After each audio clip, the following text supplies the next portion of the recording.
So I'm sending everyone an email to let you know why I'm changing my approach uh, because you guys want me calling police. Well, I've been reporting what I know to be true, what they've confessed to be true, but at the time when I'm calling police on these people impersonating police detectives by using sophisticated, they're lame attempts at sophisticated police technologies, special forces, and undercover detectives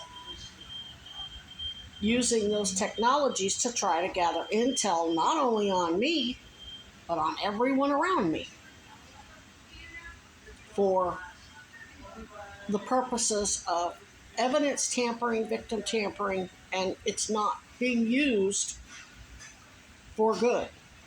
What's more, these technologies, whether it's mimicry, I don't know the names to all of these different techniques that they use.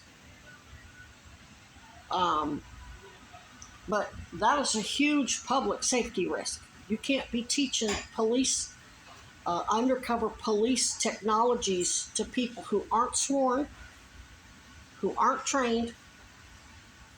You've got a bunch of drug dealers, traffickers, criminals being taught sophisticated special forces and police detective undercover technologies. No, I'm better. How many of them? Damn near 100? That's a huge public safety risk.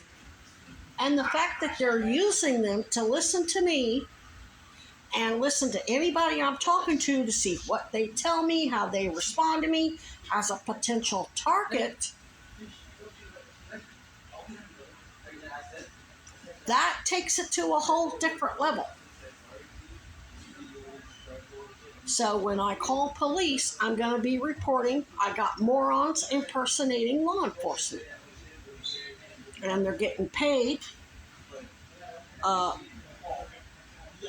basically, how do you put it? They're getting they're paid by illegal kickbacks from outreach. So I'm going to I'm going to report that they're impersonating police, and since they're doing it on video, whether they're doing the crazy act or they're coming up and saying, "Oh, I got cancer," whatever bullshit, pretending to be homeless. Maybe they are homeless. That's irrelevant.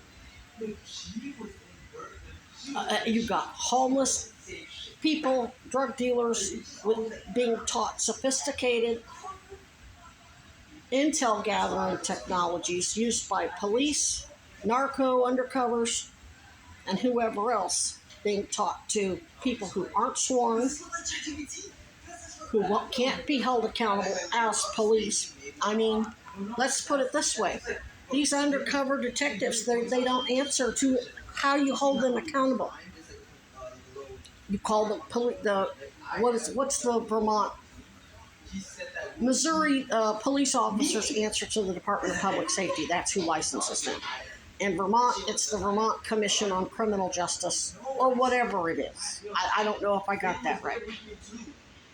These motherfuckers aren't licensed through the Vermont Department of Criminal Justice or Criminal Justice Commission, whatever the fuck you call it. They're not licensed through the state, whoever governs private investigators. You can be licensed as a private investigator. Or private security. You still have to answer to some oversight agency, whether it's at the Secretary of State, Department of Health, Department of Public Safety, Commission on Criminal Justice, whatever. Nurses, I guess, answer to the Department of Secretary of State. In Missouri, it was the Department of Health and then the Department of Nursing, or whatever they called it. So my complaints are valid, and they're on video doing it. They're on video confessing that they are working for Weinberger, Hoare, DHS. Oh, I am the police. That was Kinnear. Just because all of them didn't say it, they're all working with and for Kinnear to cover his ass. Once I got the confessions out of them, then they send the new ones to claim they work for Bernie Sanders, the mayor, or Sarah George.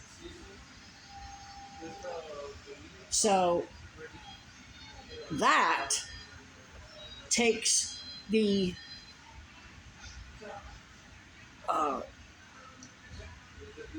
that takes it to a whole nother level as far as how aggressive the state police and local police can be.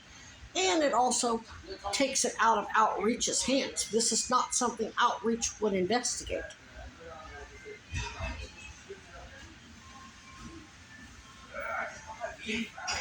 Especially when I call police, they get all red-faced and cop a fucking attitude, or they get scared or nervous or whatever. That's called consciousness of guilt. And the fact that they keep modifying their behavior based on my social media posts, that shows that they're not crazy. These are not mentally ill people who need to be handled by Outreach. I understand why police are referring me to Outreach. Now, I know that the police are pretending, oh, she's crazy, she's mentally ill, you need to deal with her. That's what that's what the police are telling Outreach. Because they don't want Outreach to know they're being audited. That the police know Outreach are giving these people whatever illegal kickbacks they're getting. Apartments. And it ain't just, or I should say Outreach is arranging for their payment. They get them HUD housing, they work with Pomerlos, Handies, or whatever criminal landlords that are involved in the racketeering. And all that's inevitable discovery. I don't need to go into all that when I call the non-emergency number. I'm just going to tell them what's going on that's supported by video, especially several videos. McDonald's video from Central Beverage, video from Amtrak, video from the buses, video from Green Mountain Transit, security video down Church Street, and video out at Shaw's and whatever. I know it's also on the independent investigator surveillance. But again, these people live in fantasy land and think they're in control of all that. Because they still can't grasp the concept they're being good cop, bad cop by police officers who are tired of being scapegoated and lied to by other cops. You want apples? Yeah. And then they're beating up, cops are going and beating up and harassing people. They look like the asshole. They're the ones that ultimately get in trouble. They're the ones getting called all cops are bastards. That's not to say that there ain't a whole lot of very corrupt cops out there. There are. But it's no different than doctors, lawyers, politicians, whatever. Feds. I mean, Epstein's partners in crime, like Paul Dragon, tend to, and Weinberger, recruit people who are their fucking cronies who are loyalists, just like Trump. But it was Minneapolis Police Department that got burned down. And I would venture a guess if independent investigators went in and interviewed the cops involved in that, they are going to say, well, we were told he was an addict, he was this, he was that, he was mentally ill. We were told he was a violent super predator. Who did all that? The social workers and the doctors. But who's doing life in prison? Just the cop. I don't know what the other officers' sentences were. But I don't know if that cop was knowingly acting on bad evidence. That's going to be between special prosecutors and those officers. And I'm not defending them. I'm just saying a whole lot of other people in Minneapolis need to go down too, including Jim Crow Joe Biden.